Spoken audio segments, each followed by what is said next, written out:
কয়েকদিনের মধ্যেই আমাদের বনে ঝড় আসতে পারে, তাই তাড়াতাড়ি আমাকে মানুষের রাজ্য থেকে খাবার নিয়ে এসে মজুত করে রাখতে হবে। কিন্তু মা, ঝড় আসবে সেটা তুমি কি করে জানলে? আকাশের অবস্থা দেখেই বুঝলাম রে মা। তুই বাড়িতে থেকে শুকনো ডালগুলো ঘরে তুলে রাখ, আর আমি মানুষের রাজ্য থেকে কিছু ধান কুড়িয়ে নিয়ে আসি, কেমন? আচ্ছা ঠিক আছে মা। এরপর টনি একটা ঝুড়ি নিয়ে কালুর বাড়িতে চলে আসে। কাকুলি দিদি, চলো মানুষের রাজ্যে ধান কুড়োতে যাই। কয়েকদিনের মধ্যেই ঝড় নামতে পারে, আর ঝড়ের সময় তো টোনা কাজে যেতে পারবে না। তাই ভাবলাম এদিকে আমি কিছু খাবার মজুত করে রাখি। তোর স্বামীর মতো আমার কালু কি কম পারিশ্রমিকের কাজ করে নাকি, তাই আমি ধান কুড়োতে যাব?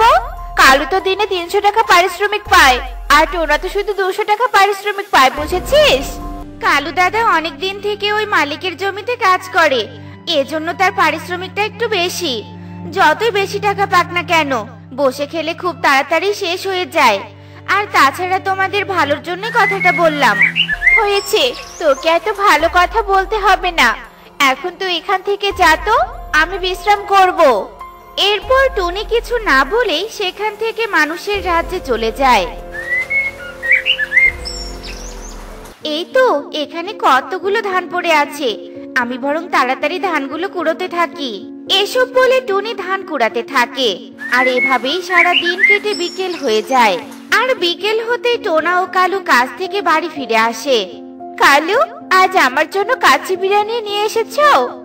আমার একটা মাত্র বউ কাচ্চি বিরিয়ানি খেতে চেয়েছে, আমি কি না নিয়ে আসতে পারি? বাহ কালু, তুমি আমাকে কত ভালোবাসো। আমি জানিয়ে আসতে বলি তুমি আমার জন্য সেটাই নিয়ে এসো। আর টুনি কিনা আমাকে ধান কুড়াতে যেতে বলে। কি, টুনি তোমাকে ধান কুড়াতে যেতে বলেছে? টোনা তো আর টুনির জন্য এত কিছু নিয়ে আসে না, তাই টুনি নিজেও ধান কুড়াতে যায়, আবার তোমাকেও যেতে বলে? শোনো, আর কোনোদিন যদি তোমাকে এসব বলে, তাহলে তুমি টুনিকে চরম অপমান করে বাড়ি থেকে তাড়িয়ে দিবে, বুঝেছো? হ্যাঁ কালু, আর কোনোদিন বাড়িতে আসলে সেটাই করব। চলো এখন আমরা মজা করে কাচ্চি বিরিয়ানি খাই। মা টুকি, এই ডালগুলো বারান্দায় কে রেখেছে? আর তোর মা কোথায়? টুনিকে তো বাড়িতে দেখছি না। বাবা, মা আকাশের অবস্থা দেখে বুঝতে পেরেছে কয়েকদিনের মধ্যে ঝড় নামবে, তাই এই শুকনো ডালগুলো আমাকে ঘরে তুলে রাখতে বলেছে। আর মা মানুষের রাজ্যে ধান কুড়োতে গেছে। টোনা, এসেছো? আজ আমি মানুষের রাজ্যে ধান কুড়োতে গিয়েছিলাম। হ্যাঁ টুনি, টুকি এক্ষুনি তোমার কথা বলছিল। তা তুমি কষ্ট করে এত দূরে আবার ধান কুড়োতে কেন গিয়েছিলে? ঝড় নামলে তো তুমি কাজ করতে যেতে পারবে না টোনা, তখন যে আমাদের না খেয়ে মরতে হবে। তাই এই ধান থেকে চাল বের করে সেগুলো মজুত করে রাখবো। ও আচ্ছা টুনি, তোমার মাথায় তো দেখছি অনেক বুদ্ধি। যাই হোক, চলো এবার পুকুর থেকে গোসল করে আসি, সারাদিন কাজ করে শরীরটা নোংরা হয়ে গেছে। এরপর সবাই মিলে পুকুরে চলে যায়, আর এভাবেই 2 দিন কেটে যায়। আর হঠাৎই আকাশ ঘন কালো মেঘে ছেয়ে যায়, এবং কিছুক্ষণের মধ্যেই মুষলধারে বৃষ্টি হতে থাকে। টুনি, তোমার কথাই তো সত্যি হলো, দেখেছো কত জোরে বৃষ্টি পড়ছে? টোনা, আজ তোমাকে তো আরো একটা সত্যি কথা বলবো। মানে কি সত্যি কথা টুনি? আমি আজকালের মধ্যে ডিম দিব। আমাদের ঘরে আরো একটা অতিথি আসতে চলেছে। এটা তো খুব খুশির খবর টুনি।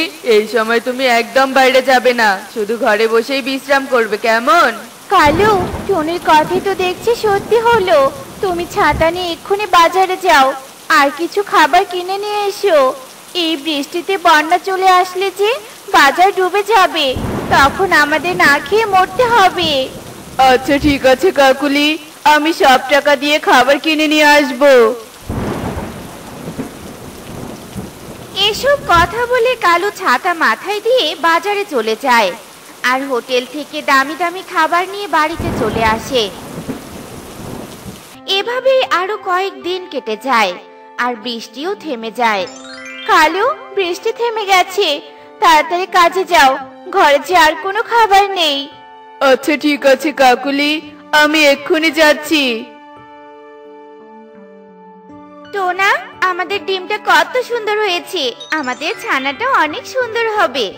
হ্যাঁ টুনি, তুমি একদম ঠিক বলেছো। তুমি ঘরে বসে ডিমে তা দাও, আর আমি কাজে যাই, কেমন? আমাদের নতুন সদস্যের জন্য তো আরো টাকার দরকার। হ্যাঁ বাবা, যাও, আমার খেলার সাথে আসবে। আর তাই তুমি আমাদের সুন্দর সুন্দর খেলনা গাড়ি এনে দিবে, আর আমরা সারাদিন বাড়িতে বসে খেলা করব।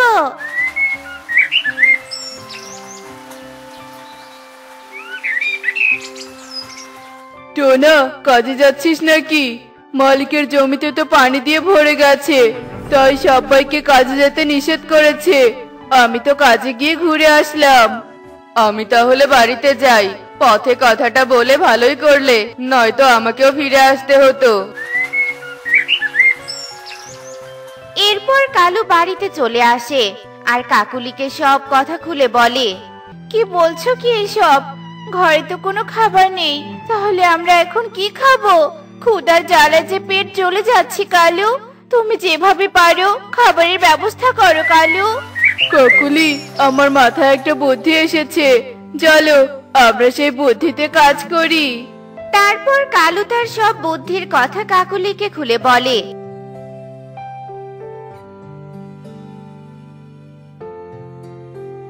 আর তারপর তারা দুজনে টুনির বাড়ির সামনের একটা গাছের আড়ালে লুকিয়ে থাকে। টুনি, মালিক নাকি কাজে যেতে নিষেধ করেছে, জমিতে পানি দিয়ে নাকি ভরে গেছে। এখন তাহলে আমি কি করব বলো? এভাবে বসে আর দুদিন খেলেই তো তোমার পুরনো চালগুলোও শেষ হয়ে যাবে। টোনা, তুমি মানুষের রাজ্যে গিয়ে আরো কিছু ধান কুড়িয়ে নিয়ে এসো, তাহলে আরো কয়েকদিনের খাবার নিয়ে চিন্তা করতে হবে না। কিন্তু টুনি, তুমি কোন জমি থেকে ধান নিয়ে এসেছো সেই জমি তো আমি চিনি না। তুমি বরং আমার সাথে গিয়ে জমিটা দেখিয়ে দিয়ে এসো। মা, আমিও তোমাদের সাথে যাব। আমি তো কখনো মানুষের রাজ্য দেখিনি। আচ্ছা ঠিক আছে রে মা, চল। টুনি, ঘরে তালা দিয়ে দাও, নয়তো সাপ এসে ডিমটা খেয়ে যেতে পারে। আচ্ছা ঠিক আছে টোনা। এরপর টুনি ঘরে তালা দিয়ে দেয় আর সবাই মিলে মানুষের রাজ্যে যাওয়ার উদ্দেশ্যে বাড়ি থেকে বেরিয়ে পড়ে। কাকুলি, টুনিরা বাড়ি থেকে চলে গেছে, চলো বটি দিয়ে টুনির ঘরের চাল ফুটো করে ভিতরে ঢুকি।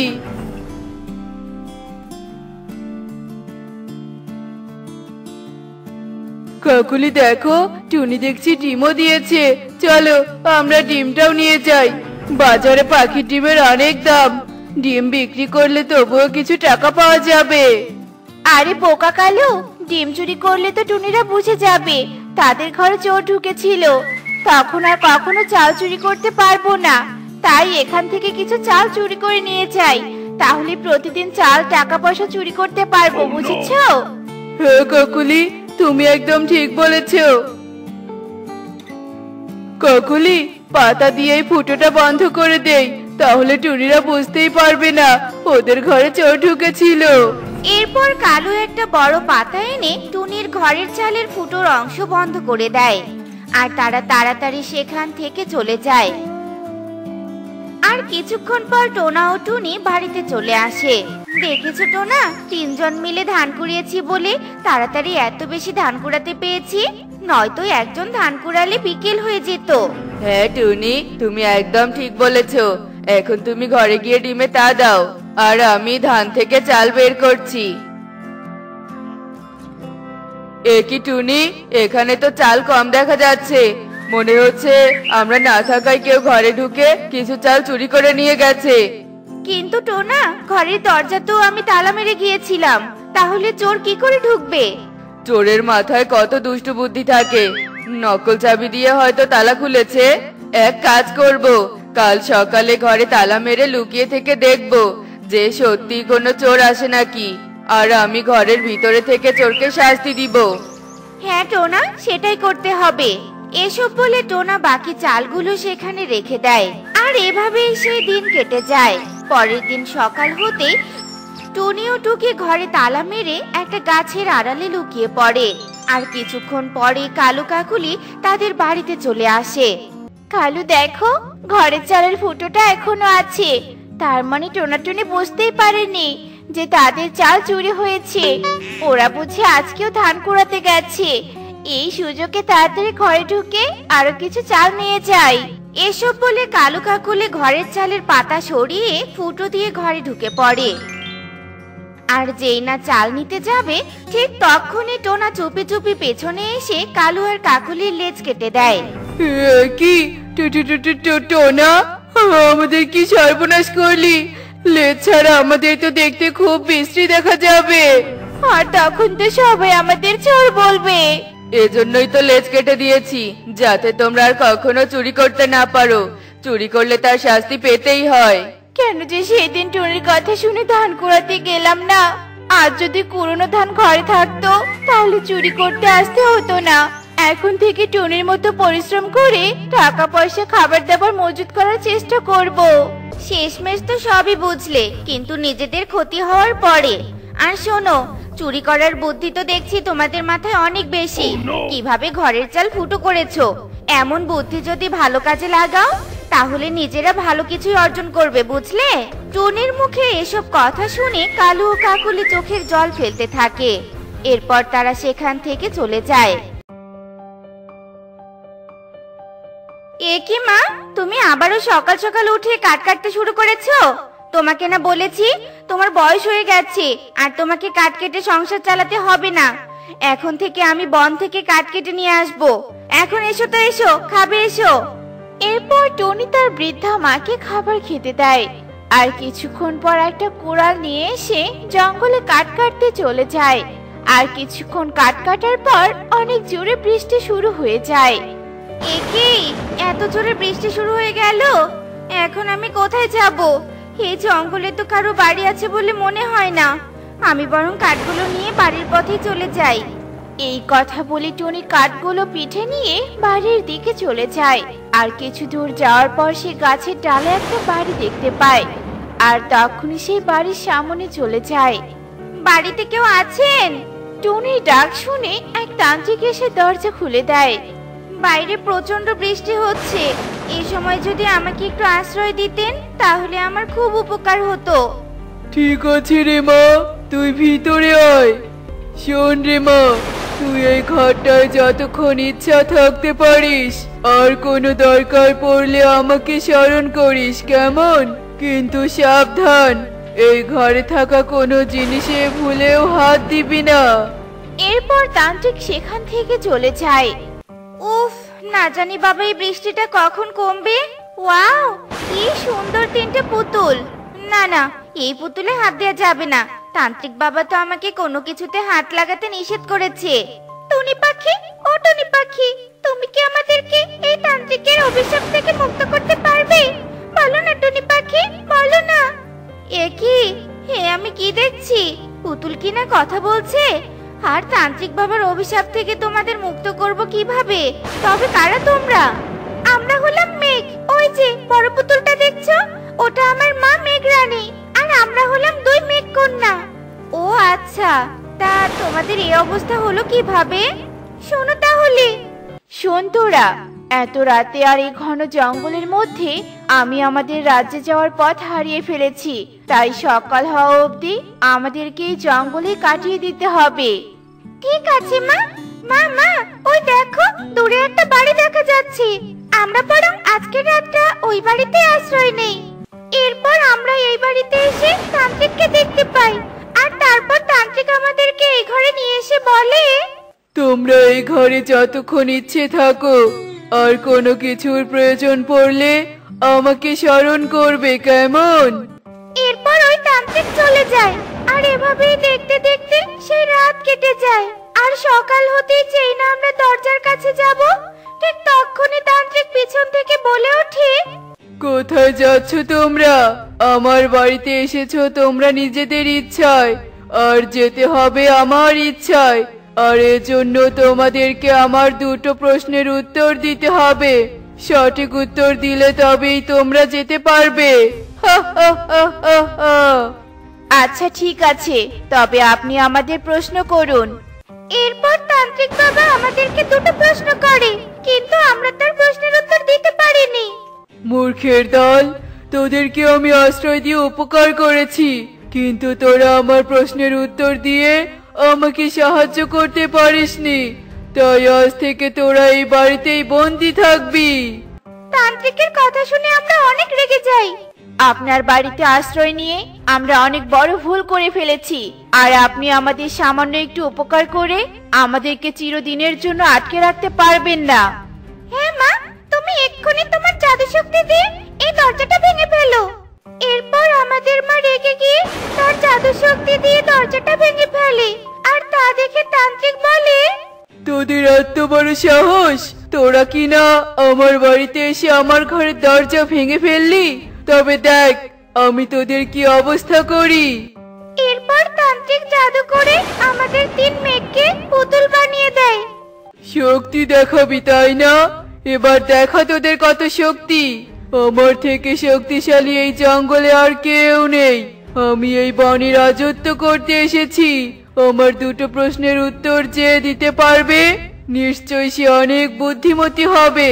আর এক বুদ্ধিমতী পাখিকে আমার গুরুকে খেতে দিলেই গুরু আমাকে আরো শক্তিশালী করে দিবে। তার মানে আমাকেও তান্ত্রিক বাবার প্রশ্নের উত্তর দিয়ে বাড়ির বাইরে যেতে হবে। আর তার প্রশ্নের উত্তর দিলেও আমার বিপদ, প্রশ্নের উত্তর না দিলেও আমার বিপদ। তাই আমাদেরকে এখান থেকে বের হওয়ার অন্য কোনো উপায় ভাবতে হবে। কিন্তু কি সেই উপায় যা দিয়ে আমি তোমাদের মুক্ত করতে পারবো? একটা উপায় আছে টুনি, ওই জানালা দিয়ে তোমাকে বাড়ির বাইরে যেতে হবে। আর নদীর ওপারে এক বাড়িতে আমার এক পরিবন্ধু থাকে, তাকে গিয়ে আমাদের বিপদের কথা বললে সে তোমাকে একটা উপায় বলে দিবে। এরপর টুনি জানালার কাঠ খুলে জানালা দিয়ে বাইরে বেরিয়ে আসে। কিছু দূর যাওয়ার পর সে নদীর ওপারে পরীর বাড়িতে চলে যায়, আর পরীকে গিয়ে সব কথা খুলে বলে। এই নাও টুনি, এটা হলো জাদুর পানি। এই পানিগুলো আমার মেঘ বন্ধুর উপর ছিটিয়ে দিবে, আর সাথে সাথে ওরা ওদের রূপ ফিরে পাবে। আর ওই অহংকারী তান্ত্রিককে উচিত শিক্ষা দিতে হবে। এসো টুনি, আমার সাথে এসো। এরপর পরী ও টুনি তান্ত্রিকের বাড়িতে চলে যায়, আর জাদুর পানি অভিশপ্ত পুতুলের ওপর ছিটিয়ে দেয়।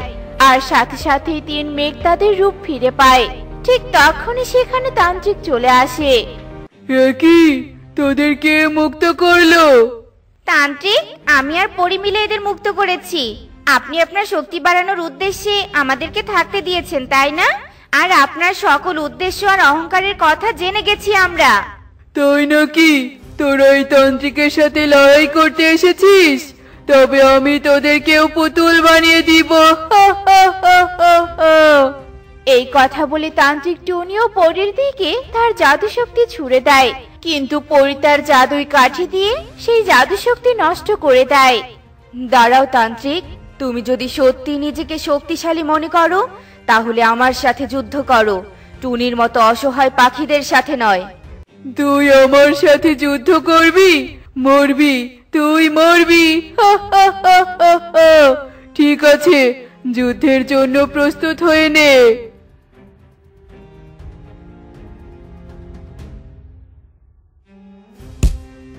ওরে বাবারে, কোমরটা বুঝে গেল রে গেল। দাঁড়াও পরি, দাঁড়াও, আমি হেরে গেছি, আমাকে মারিস না। ঠিক আছে, আমি তোমাকে ছেড়ে দিব, তবে তোমাকেও আমার 2টো প্রশ্নের উত্তর দিতে হবে, তবেই আমি তোমাকে ছেড়ে দিব। আমার প্রথম প্রশ্ন, বলো তো পৃথিবীর সবথেকে মূল্যবান জিনিসের নাম কি? মানে আমি জানি না। আমার পরের প্রশ্ন, বলো তো কোন ফল কোনোদিনও পাকে না? কোন ফল? এই প্রশ্নের উত্তরও আমি জানি না। তুমি যেমন তোমার 2 প্রশ্নের উত্তর দিতে না পারায় আমার বন্ধুদেরকে পুতুল বানিয়ে রেখেছিলে, তোমাকেও একই শাস্তি ভোগ করতে হবে তান্ত্রিক। এরপর পরী জাদু করে তান্ত্রিককেও একটা পুতুল বানিয়ে দেয়। বেশ হয়েছে, যেমন কর্ম তার তেমনই ফল হয়েছে।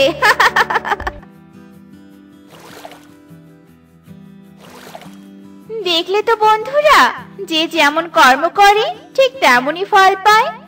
এমনই সব মজার মজার শিক্ষণীয় টুনি পাখির গল্প পেতে আমাদের সাথে থেকো। আর গল্পটি কেমন হয়েছে তা কমেন্টে জানাতে ভুলো না কিন্তু। Bye bye.